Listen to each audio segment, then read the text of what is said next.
Hey, real quick.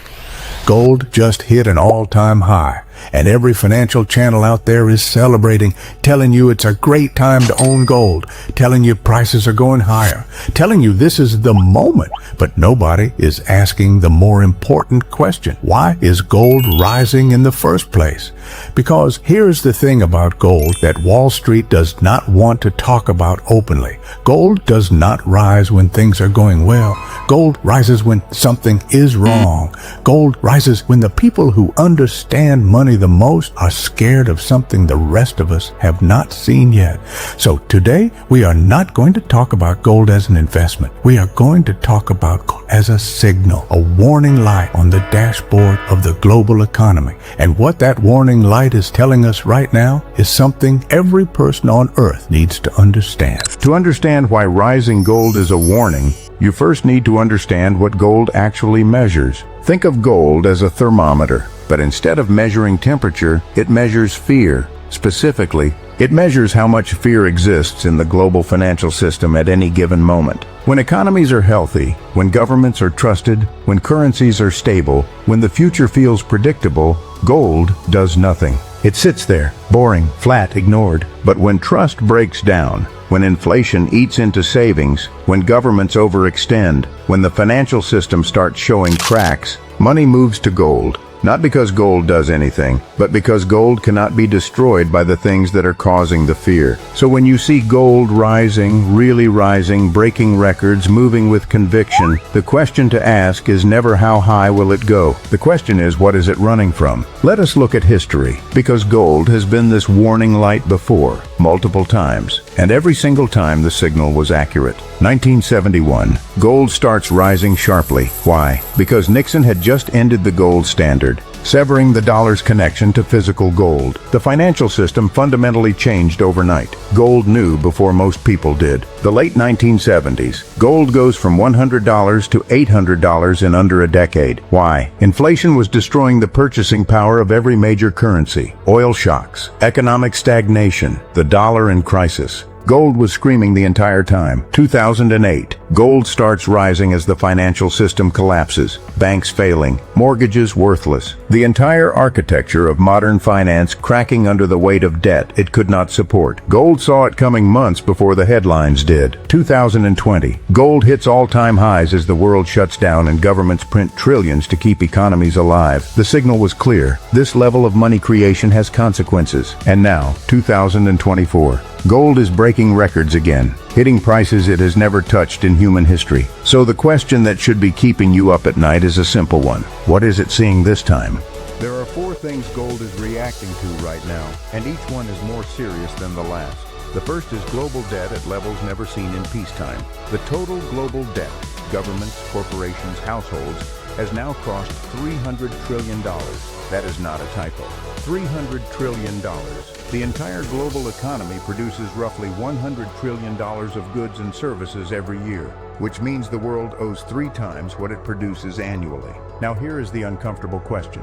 When debt reaches those levels, how does it end? Historically, there are only a few ways out. You grow your way out, which requires growth rates most developed economies simply cannot achieve. You inflate your way out, which destroys the purchasing power of savings and currencies. You default, which triggers financial crises. Or you restructure, which is just a polite word for a managed default. None of those options are painless. Gold knows this. That is part of why it is moving. The second thing gold is reacting to is central banks printing money at historic scale. Between 2020 and 2022, the major central banks of the world, the U.S. Federal Reserve, the European Central Bank, the Bank of Japan, the Bank of England, created more new money than had been created in the entire previous decade combined. Trillions of dollars, euros, yen, pounds, created from nothing, injected into the financial system to prevent a collapse during COVID. Now that money did not disappear, it is still in the system. And one of the fundamental laws of economics, one that has held without exception across every civilization in recorded history, is that when you dramatically increase the supply of something,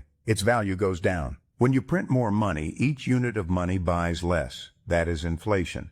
And while official inflation numbers have come down from their peaks, the price increases from that money printing are permanent. Your groceries are not getting cheaper. Your rent is not coming down. Your car is not going back to its 2019 price. Gold is priced in dollars. When dollars buy less, it takes more of them to buy the same ounce of gold. The gold did not get more valuable. The dollar got less valuable. And the fact that gold is hitting all-time highs is telling you, with more clarity than any government statistic, exactly how much less valuable the dollar has become. The third signal is geopolitical. The world is fracturing. The post-World War II order, built on American economic dominance, the dollar as global reserve currency, and a network of international institutions designed to keep trade flowing and conflict contained. That order is under more stress than at any point in the last 80 years. Russia's invasion of Ukraine did not just start a war. It shattered the assumption that major powers would not use military force to redraw borders in Europe. It triggered the largest sanctions regime in history.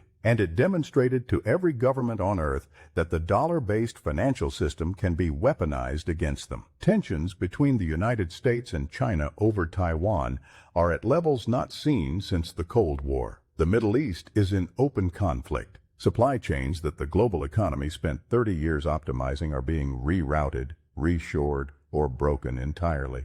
When the world becomes less predictable, when the assumption of stability that underpins all economic planning starts to crack, gold moves. Because gold does not care about geopolitics. It does not have a nationality. It cannot be sanctioned. It cannot be frozen by an executive order. It has been a store of value through every war, every empire, every collapse in recorded human history. And right now, governments that are worried about the stability of the current order are buying it at a pace not seen since 1967. That is not a coincidence. That is a signal. The fourth thing gold is reacting to, and perhaps the most unsettling, is the erosion of institutional trust. Trust is the invisible infrastructure of the modern economy. You trust that the money in your bank account will be there tomorrow.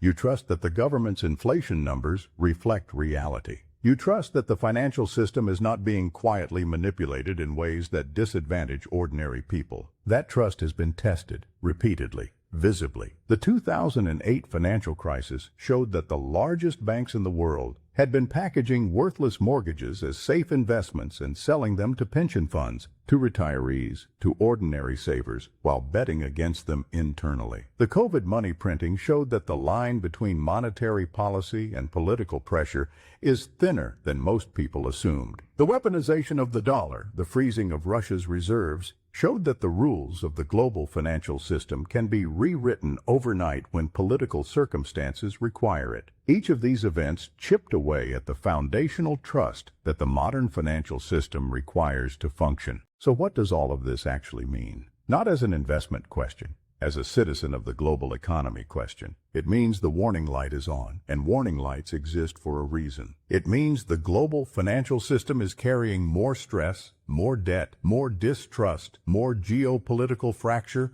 more monetary uncertainty than it has at almost any point in modern history. It means the decisions being made right now by governments, by central banks, by international institutions about how to manage that stress will shape the economic reality that every person on this planet lives inside for the next decade. Gold rising does not mean the system is about to collapse tomorrow. History shows that these transitions are slow, uneven, and deeply uncomfortable, but rarely sudden. What it does mean is that the assumption of stability, the quiet background hum of the system, will figure it out that most people operate on, deserves to be examined more carefully right now than at any point in recent memory. So here is what I want you to take from this. The next time you see a gold price headline, do not ask what gold is doing. Ask what gold is seeing, because gold has been the most honest signal in the history of human finance.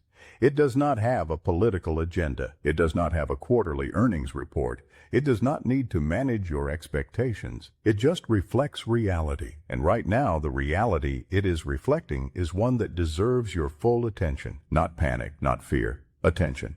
Because the people who navigate major economic transitions successfully are never the ones who reacted fastest. They are the ones who understood earliest, clearly, calmly, without illusion, what was actually happening. You now understand it a little better than you did 10 minutes ago, and that is worth something. If this gave you a different way of thinking about gold and what it signals, share it with someone who needs to see the bigger picture. Because context like this rarely finds people who need it without a little help. Stay curious, stay informed, and I will see you in the next one.